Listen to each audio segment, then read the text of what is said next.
Welcome back to Morning Express. We're glad you're watching. It is now 8:29 a.m. and for the next half hour or so, we are all about developing your business, especially using the social media, the power of that tool that over the past recent couple of years has really gotten to grow. And even here in Kenya, and joining me in studio, two amazing women. We have Farzana Kubchandani, who's head of marketing for Google Kenya.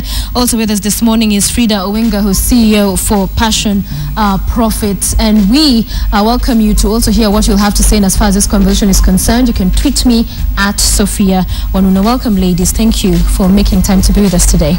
Thank you for having us. Let's start with you, Frida, and Passion Profit. Talk to us about that. Okay. Passion Profit is about helping people turn their passion into profit. We work with aspiring and existing entrepreneurs to give them skills and tools that they need to develop a business. Most people getting into business normally have a technical skill. They know what they want to do. They want to be a caterer, they want to be a hairdresser, they want to be whatever it is they want to be. But normally the business skills are lacking. So we have classes that take you through all the the components that you need to run your business, like the sales and marketing, how do you register your business, the financial aspects of your business, how do you manage, how do you become your own boss, what do you do when you're your own boss. And after the classes, we continue coaching you for 12 months because we know that business is very dynamic and things will be evolving and changing. So we want to be there for you and with you so that you make it. So growing the business. Helping you start, where did that grow. Where did that come from, the whole idea for Passion? The whole idea, I lived out of the country, and when I came back, I was trying to fit in and see what I could do.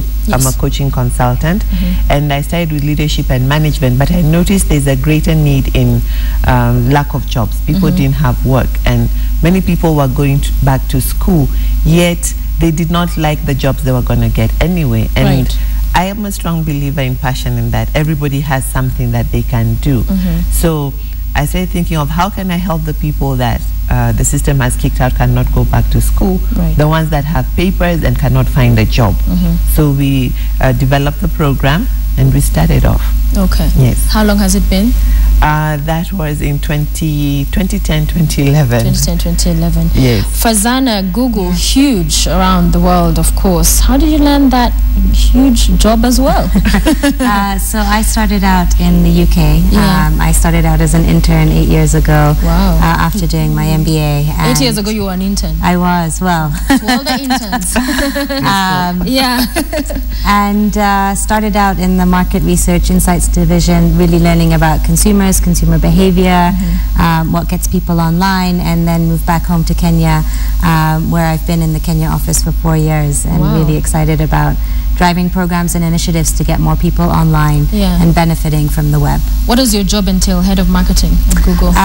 Primarily, it's about getting more users onto the internet, basically educating and evangelizing about the power of what the internet can do for people's lives, how it can empower businesses, how it can help make consumers' lives on a daily basis much easier, and just showing that magic and bringing it alive. Okay, so online marketing, of course, then a huge deal to get everybody who wants to do business. It's all about getting people to come in and be able to buy into whatever it is being sold, whatever is being put out there. So social media in itself, how has that changed how business is done today, Frida?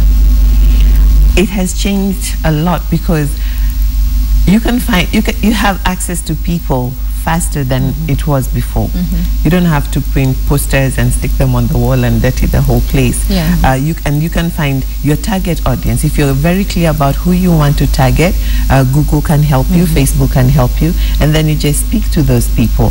Accessing different kinds of people is so much easier than it was before, whether in terms of getting information or getting out information to them. So that, I think, has really changed how the dynamics of business. Frida?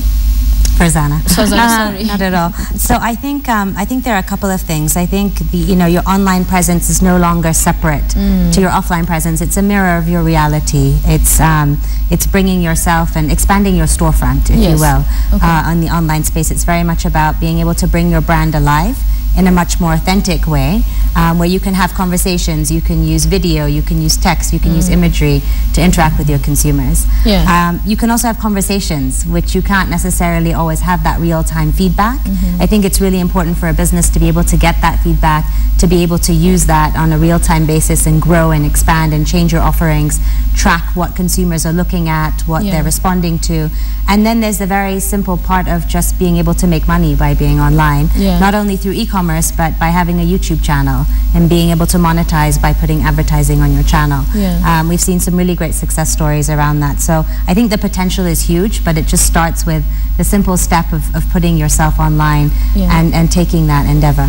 And you mentioned something about the target group, Frida, because very important, again, as much as we have all these numbers and, you know, they're tripping to social media, the Twitter, the Google, the Facebook and the others. Not everybody is there. It's just certain people. So how do you bridge the gap? How do you make sure that, yes, you're reaching out to this, but there's also a huge number of people that are not on social media? Absolutely. One key thing, like what we do, is ensuring that we engage with people on Twitter and Facebook. We have some people who we engage with on Facebook that are not on Twitter. And then having a fan page is important, and then to get the people that you're already engaging with to like it. And then when they like it, their friends will see that they like this page. They might come and see why they're liking this page. And then you can also ask them, you know, invite your friends to like our page.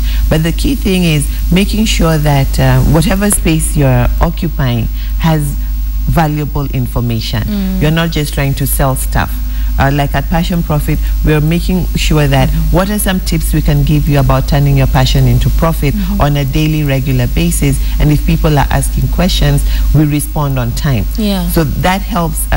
When you respond, maybe somebody will see the note, they will share it. So that helps to increase. And like you said, of course, not everybody is there, but we'll do what we can with who is there. Who's there? Yeah. Fazana, do people have an understanding of how to go about online marketing? It's one thing to be online, it's one thing to be on Twitter and have this account for whatever company, but it's a whole other thing on what you're posting. It's a whole different subject. Do people have that appreciation? Is there investment in terms of having an expert who understands the issues? You mentioned about responding to queries. We see a lot of people just, you know, you put out posts, there are many questions and there's nobody responding. It's only when they want to post something saying, oh, we have a new product, we're doing this and this, that's when you'll see posts. But there's never that conversation. Is there that understanding in the market? I think it's definitely something we're trying to nurture, specifically around YouTube. I mean, we're seeing that as a platform, as a real-time platform, which people are able to bring their side passions and really build a following and an audience. So there's a really useful resource out there called the YouTube Creator Playbook. You can simply go and search for it on Google, the YouTube Creator Playbook. And it really is a guide on building your presence on YouTube, on setting up your channel, on how best to interact with your audience, on bringing that quality that Frida was talking about, so that you continue to engage people. And we've seen examples of YouTube creators taking that on, growing the subscriber base into the thousands, and I think that's when you really start to see a difference. When, you know, people not only view you but start to subscribe to you. Talk to us about what it means to have a YouTube channel. Someone will be like, oh, YouTube channel, so what? Is it like a little, you know, TV station, something I keep updating for myself online and people come and catch new stuff? What is the idea and how did that come up? So it's really about democratizing the ability for people to have a platform to share their voice. We've seen some of the most successful examples be around music, but also news, comedy, entertainment, where literally you can go, it's almost like blogging, but it's video blogging, vlogging, where, you know, you can create a following if you have something interesting to say and a conversation that you want to start. It's very simple. Any person can open a YouTube account, start a YouTube channel and start to customize it. And there are many tips and tricks in this playbook that I reference, where you can actually start to understand the methods that can make you more successful in terms of driving subscribers, in terms of driving interest from your fan base and growing that fan base. So I think it's a really new form here in Kenya. We're seeing some great examples actually. you know, a makeup artist who, you know, had a marketing manager job and had a huge passion for makeup and for makeup artistry. And she started her YouTube channel, Bayes Africa, and now has over 50,000 subscribers, has had over 2 million views, you know, all starting from a passion and an ability to just be able to get online and share her voice and her passion and see the following. Yeah. And Frida, I'll put the same to you, as far as just appreciating that this is a huge space. It is one that could make or break, making for some people. For others, it's just, every day is the same. But are people appreciating that you should invest in as far as what you're putting out there in terms of the content, and not just imagine it's okay, I'll post whenever I want, or I'll engage whenever, it's convenient when I have some time? This is part of your business. So it's the business of the business. You can't do it in a leisurely manner when it's convenient, especially when you understand that it's going to impact how people view your business. So at Passion Profit, we have a class called Packaging and Presenting Your Business that we talk about how to use social media. And the importance of having a proper profile that has information that is relevant, because and then putting up valuable posts, because that also improves your Google ranking, isn't it? So putting up valuable posts. Nowadays, when you go to speak somewhere, we went for a meeting, and while we're waiting to for the person to see us, the other person who was going to sit in the meeting with us quickly Googled us. Oh, yeah. So they were telling me, and we have different video clips on our YouTube clips on our website, and before the meeting started, it was part of the conversation. So they kind of feel like they already know you, because people do business with people they know. So having this content out there, people interacting with you, they kind of warm up to you. Then it even makes pitching and selling whatever it is when you meet people face to face so much easier. Many times when I go to speak somewhere, people greet me like we've known each other because of our interaction on Facebook. And they say, I'm your follower. And I'm like, okay, what's your name? Then I'll quickly go back and see, who the person is and maybe thank them. And I think it's important to, apart from just talking about what Passion Profit does, there are other people who do things that are valuable for business. So I put a link of their post, so that it's not just about Passion Profit. There's lots of other good stuff out there that people who are interacting with us need to know about. Because I find sometimes people just talk about themselves, but there's so much content out there that can be valuable for your followers or your clients that you need to share with them. Then they find value in that. Then they trust you because they know you're secure in what it is that you're doing. The other day I was asking somebody for a number to a certain restaurant. I wanted to make a reservation. They said, oh, Google is your best friend. So everybody's, says Google is your best friend. Whatever it is you want to find out, keep Google near. And that has taken years and a lot to get Google to where it is. So what do you tell other up-and-coming businesses as they grow them, as they promote them? What are the lessons Google has learned to get to where it is, to earn that confidence, to have that, many people around the globe having that kind of trust, and that, you're my go-to guy. So in terms of business, everybody wants to be appreciated, to know that, you have confidence in our products. No, I think it's a really important question, and as a marketer, what I've learned at Google is that relentless focus on the user, so on your consumer, on who it is that you're talking to, and having that genuine respect for your audience, and always focusing on where they're heading to, and making sure that you're one step ahead in terms of anticipating their needs, what they might want. I think that's how you've seen Google Search evolve as a product, but also as a company, not to waste people's time, be serious but without a suit, be able to have that principle of innovation, always trying to be a step ahead, thinking what the next opportunity and the next way that you can make a consumer's life easier could be. And I think that's where we've really seen the company evolve. And us as a team and as an organization also evolve. And it's getting everybody on board in as far as understanding the power of just the online space, not just a few people, not the IT department. It's everybody having that appreciation, right? Frida, you'd say? Yes, it's everybody having that appreciation. And I think depending on how the organization is designed, everybody should be able to have time to speak something about the company on the webs, on the social media spaces.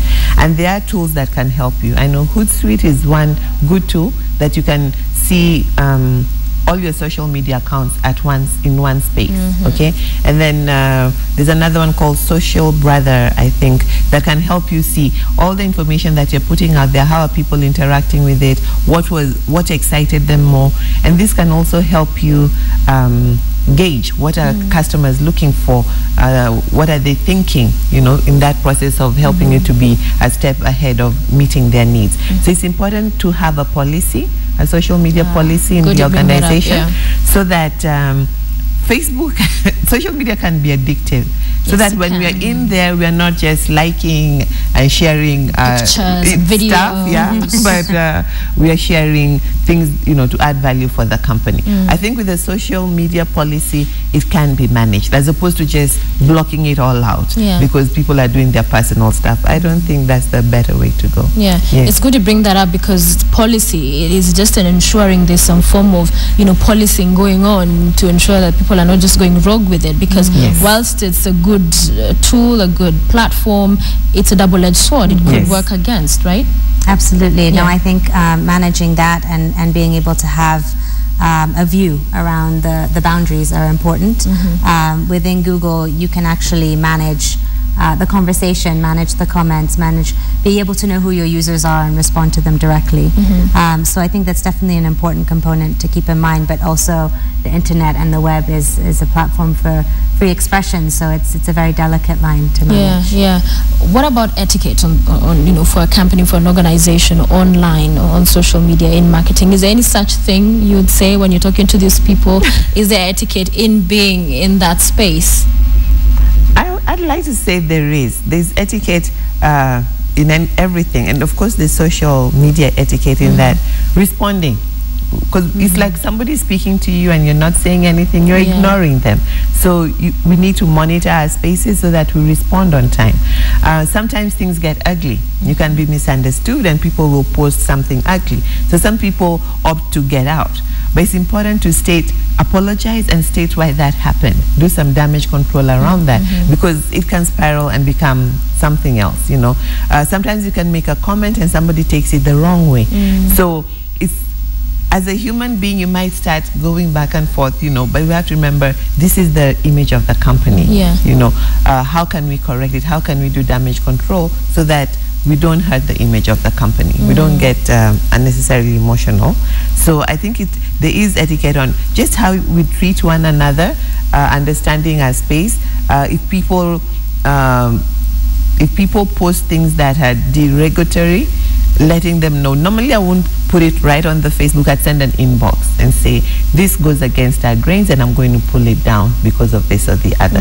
And most times people have said thank you for, you know, for being nice enough to put it in an inbox than putting it out there. So I think it's just like when you're dealing with a person physically, you know, there's the boundaries that you set around how you communicate and stuff. And hasn't it changed that, you know, face to face, there's a lot of now you don't know, as you said, it's when you meet sometimes with people, then they feel like they've known you for a very long time and it has all been online. So it's changed the dynamics in terms of how everything works, online shopping in itself and everything. So how do we see this playing out in years to come, online marketing, the social media and growing businesses? How do you see it evolving? So I think it goes back to starting at the very early stage. So for example, the browsing stage, when you used to go into a shop and browse and then maybe come back later or tell a friend that something was there.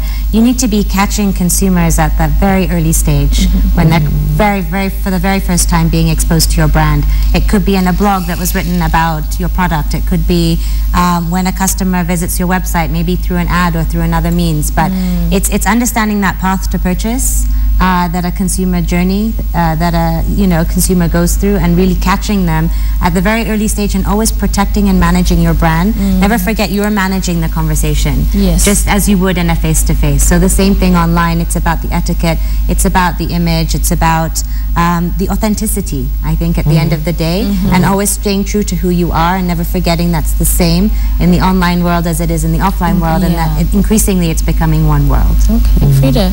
I think everyone in business should think more about getting online, because that's where the future is. That's where the future is. I find that more and more people don't want to get out. If they can dial in for food and it's delivered to their house, they'll be happy to do that. If you can buy your, see the clothes on Facebook and order them and they're brought to your office and you pay for them, you're happy to do that. And learning. Now I see learning. People want to do e-learning, and I think Kenyatta University has done a good job of doing the digital thing. So any business that wants to be in the future needs to be thinking how to be innovative around the internet. What are some things that we are going to do that will make us stand out differently, and how will people be able to access us not only physically but also online.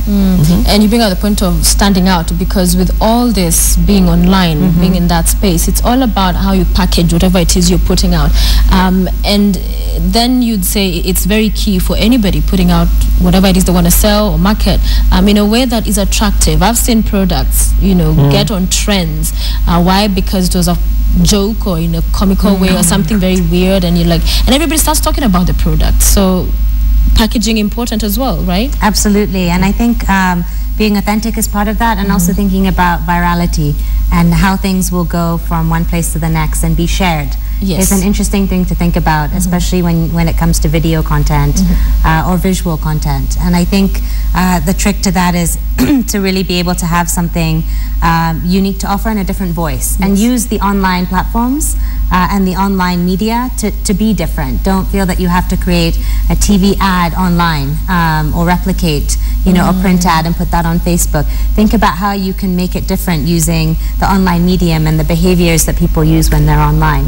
To actually be able to share it, something that makes people want to take the step and to share. You mentioned authentic, because I'm thinking for many people, they will advertise and put up a lot of things. They will say describing a product, and when you order it and it's not what you thought you were buying. So honesty, that being true to what you say you're offering and giving. And I think also to add on to that, like Fazana said earlier, thinking ahead, really thinking of what can be beneficial to the customer. One thing I've really admired about Google is that we had Gmail, and then now we have the Google Enterprise, that you can have your domain name and still have that email. And what's cool about Google is that allow me to talk about because we have a whole thing that we do about Google for our clients. We have Google Enterprise resell on our team. So I like that you have your email, they have the documents where you can share, you can have a group email, and different things that can make it easier for the small business owner to look professional. So that's so helpful. So you can collaborate on the documents, you have a chat, and it's all within just one login. You don't have to log into so many different spaces. I think in that part, Google has done an excellent job of being a good support for the small business owner. You don't have to think of a big software, to help you do, it's basic all in one. Productive things that we do every day. Great marketing happening. I see that. But it doesn't have to be intimidating. We use it. So we use it, and we encourage other small business people to use it. To use it as well. Ladies, as we bring this to a close, how time flies. Very important that we are talking about this, and huge business. You're helping people come up, start their businesses and grow them. In that space, what for you is the take home for everybody in terms of challenges? Of course, you have both encountered in this, and business people will, and also how to just seal those loopholes going forward as we wind up. Fazana, I'll start with you. I think going back to the point about online is not separate to offline. You need to see that world as one whole world and be able to embrace it, and just start with the very first small steps of just embracing an online presence, and then having an open conversation, being able to track what your customers are responding to and take it from there. It doesn't have to be an endeavor that needs to be outsourced. It really needs to start with you as your brand and you taking your passion online. Okay, passion. And just to add on to what she has said, patience, because sometimes people think that it's magic. I have my Facebook page out there. People are not liking it. So patience, just like it takes time for people to know you physically, it takes time for people to know you socially, on social media. So I think patience is very key. And then getting out of this thing that it's hard or it takes time. anything that we're going to do for the first time is always going to be hard because our mind is not used to doing it. So we have to just know that this is what I need to do, and I'm going to do what it takes to get it done, so I can get the results that I'm looking for. You know, I'll pick on that because for many people, and I've had this conversation before with some, high school girls, and they're talking about, when you talk about patience, and it's really a big issue, is because they want to have these likes and they want to have this happening now, sort of, and 1 year down the line, because they're not public figures, so nobody will be like, oh, how do I know to follow Susan, whoever, So how do you then advise in terms of getting that out there, their names out there, their business out there? What is the best way to go about it online? Because most people will follow people they know, and they'll know them maybe from news or whatever. Normal, ordinary Mwananchi will not have that, advantage. Again, it's like Fazana says, starting with you. Yeah. Okay. It just takes a start. I started, I just had 1 follower. I told my friends, I'm on Twitter. What's your handle? Follow me, okay. And I don't have very many people following me yet, but I have 1,700 on Passion Profit and I think 500 on my own name. But it's not, it's just the effort that you put every day. In the morning, I post something. In the middle of the day, whatever the day, how the day is going, I post something. So it's just consistency in posting something that has value. Now, for the people who feel they're not public figures, even if you're not a public figure, you're interacting with people on a daily basis. Okay, you can put value there. What are you passionate about? Is it leadership? Is it catering? Is it just inspirational quotes? Just starting to put something out there and sharing with your friends. As your friends share, their friends will see. Patience. Well said. You have something to add? I would just say bring it offline as well. So, it can be on your business card, it can be on your storefront, it can be, at the bottom of your email, as a liner at the bottom. So just think about bringing it into the rest of your life and your world as well. And you'll see that will also filter back to you. Well done, well said. I like that because the passion, as you said, it's little. It may start with 2 followers, but then you're so good at it, you're so into it that person wants to tell the other and the other, and before you know it, it's a whole, following and everybody buying in. Thank you, ladies, for joining us this morning. And we are glad you could join us as well on Morning Express. We're talking to Fazana Kupchundani, who's head of marketing, Google Kenya, and Frida Owinga, who is CEO for Passion Profit. We are at 8:56 a.m. Do you have time for feedback, Director? All right, let's see what y'all are saying this morning. Somebody thinks we're hilarious today. Maybe that was earlier. Abo, you say, good work. Thank you for watching. Mom, who's your best teacher? Me, Google. Answering Joseph, saying about the discussion this morning. And a lot of what you're talking about in as far as the conversations earlier in the newsroom, quite a number of you weighing in what you think the media's failings, shortcomings are, but also where you think we're not doing too badly. Kiongozi, you say. You have to invest on social media, like now Facebook, which has dropped, but you can pay to boost it. Okay. Winzy, you say we killed it today. Thank you for watching. Hope you did not die a complete death. We'll be back tomorrow. Motogo Fred, media is under pressure from government, you think, and great arguments, you say, from the guest today, Clay, Gadara, and of course Martin as well. Gadara should criticize from facts. Westgate terrorist bodies were handed to US for DNA profiling. Your comment. Clay is proving to be a good trade unionist. I like his argument. Mwangangi Kioko. Kennedy Abulala, you say media doesn't say the key reason is disappearance, withdrawal, and intimidation of witnesses. That's off of the ICC cases against the president and the deputy we discussed earlier. Maskani ya Taifa, does media refuse to take in criticism because the pie is too sweet on their side? I don't think so. That's why we have the newsroom. It's all about criticizing, self-critic, looking at what we're not doing right so we can improve on that. So times are changing, and as we said, others are jumping in there and getting into the whole idea of what is being done wrong, what can be improved on. When will you ever say something positive in the media? The media is full of bad stories. No, it's not. You saw that beautiful story from Bungoma. The beautiful couple. We have good stories. Omar, I love what Gadara says. True, the media says Uhuru's case collapsing, but why? Kennedy Jebal You say Hassan Omar was watching as well this morning, saying that Gadara says it as it is on Morning Express. Kudos to him. And many more of your tweets, which I will be responding to. Mena Mwangi, tell Gadara that my Bukusu darling story brought some freshness. We've had enough of the sustained political noise. Yeah, it's always good to get away from all the politicking and some beautiful stories. Thank you for watching and staying with us today. We'll see you again tomorrow, same time, same place. Have a lovely day.